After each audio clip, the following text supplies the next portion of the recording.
ये भी मारवाड़ी नस्ल की ही है ना कोई? हाँ जी, ये भी मारवाड़ी नस्ल की बच्ची है। इसकी बच्ची है ना ये? हाँ, ये अभी बच्ची है। ओके अभी ओके। 8 महीने के आसपास की इसकी है। मदर फादर का क्या रिकॉर्ड है? इसका मदर है वो तूफान लाइन की है। हम्म। वो 2 महीने की थी ना, तब वो राजस्थान ये से होम लाए थे। ब्रीड ही है ना आपके ये यहाँ भी के फार्म हमारी की? होम ब्रीड ही है।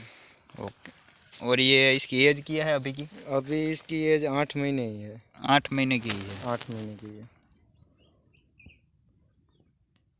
ओके। इसके बाद हम इसकी मदर भी दिखाएंगे यही वीडियो में। और इसका बाप है वो केसरिया है। इसका बाप केसरिया है और इसकी मदर आपके वहाँ पर खड़ी है ना? हाँ, इसकी मदर मेरे पास ही है ओके और ये ओके। भी मेरी होम ब्रीड ही है। होम ब्रीड का ही है। हाँ, और इसकी माँ तूफान लाइन की बताई है। हम कंफर्म नहीं है, गए नहीं है वहाँ पर। जो बच्ची लाए थे ना, उसने वो, बताया था हाँ, आपको? जो जहाँ से हम वो घोड़ी लाए थे वो बच्ची लेके आए थे। वो बोल रहे थे कि ये तूफान लाइन की ओके ओके। सामने।